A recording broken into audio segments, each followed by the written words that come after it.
Hello বন্ধুরা, নমস্কার। দেখতেই পাচ্ছেন এটা কি মাছ? গেস করুন তো, গেস করুন। পাঙাশ মাছ। তো পাঙাশ মাছ ভাজার পরে তেলগুলো তো একটু বেরিয়ে যায়, তাই সাইজ ছোট হয়ে গেছে, পিসগুলো একটু দোকানে ছোট ছোট করে কেটে ফেলেছে। কিছুটা আমরা রেখে দিয়েছি, কিছুটা আজকে রান্না হবে। পাঙাশ মাছ বানানোর জন্য দেখেন এই সব মশলার দরকার হয়, দেখতেই পাচ্ছেন। টমেটো, পেঁয়াজ কুচি, আর কিছুটা বেটে মশলা হয়, দেখাচ্ছি কি বাটছে আমার বউ, একটু ওয়েট করুন। এই যে কি বাটছো একটু বলো তো দেখি। এটা লঙ্কা বাটা। লঙ্কা বাটা, আর কি বাটলে এর আর আগে? ওই যে ওইখানে আদা রসুন বাটা আছে। ও বন্ধুরা, আর এটা যে আলু আদা কেটে রেখেছি। রসুন আছে, আর ওই যে আলু ভাজতে হবে, ঠিক আছে। এই হলো সরঞ্জাম। আর এই যে গরম গরম ভাত হচ্ছে, গরম গরম ভাত দিয়ে গরম গরম মাছের ঝোল দিয়ে খাবো। ঠিক তোমার জন্য এক পিস রুই মাছ ভাজা করবে, সে কই? ভাজা হয়ে গেছে ওই টেবিলে। আচ্ছা, ওটা তেলে রেখে আসছো টেবিলে, ঠিক আছে। এটা আগে ভেজে দিই। এটা মনে হয় মাথাটা ভাজা হচ্ছে না? দেখতে পাচ্ছ বন্ধুরা, মাথাটা ভাজা হচ্ছে। ঢেকে ভাজতে হবে। কেন ঢেকে ভাজতে হবে? বিকজ এই মাছটা খুব ছিটে ছিটে তেল এদিকে ওদিকে করে দেয়, মাছটা খুব ছেটে, এক কথায়।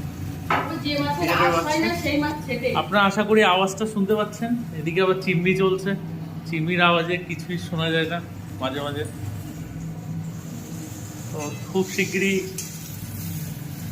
আমাদের ঝোলটা হবে, আপনাদেরকে দেখাবো ঝোলটা কেমন হয়। কি করব, এটা কি করে ভাজবো? এটা একটু একটু কাট করে দাও, মোটামুটি হয়ে যাবে। খুব ছেটে ছেটে, খুব ছেটে। আলাদাই সুন্দর দেখতে। একটা গোল্ডেন গোল্ডেন হালকা ভাব। এই যে আলুটা ভাজা হচ্ছে, এই যে কচি কচি ধনিয়া পাতা কুচি কুচি করে কাটা হয়েছে, দেখতে পাচ্ছেন।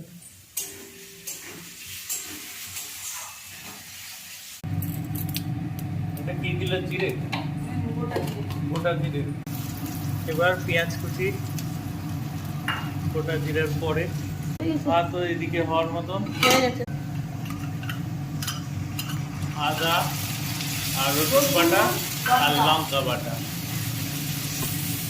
আদা রসুন আর লঙ্কা বাটা। এবার এটাকে ভালো করে নাড়তে হবে। নাড়ো দেখি, নাড়ো। হ্যাঁ, হলুদ দাও, হলুদ দাও, এই তো হলুদ। এবার টমেটো দিয়ে, এই তো জল দিয়ে দিয়েছে। এবার এটা এই তো ঢেকে দিল, এবার এবার ফুটুক। হ্যাঁ, ঝোল ফুটে গেছে, মাছগুলো দিয়ে দেওয়া হচ্ছে।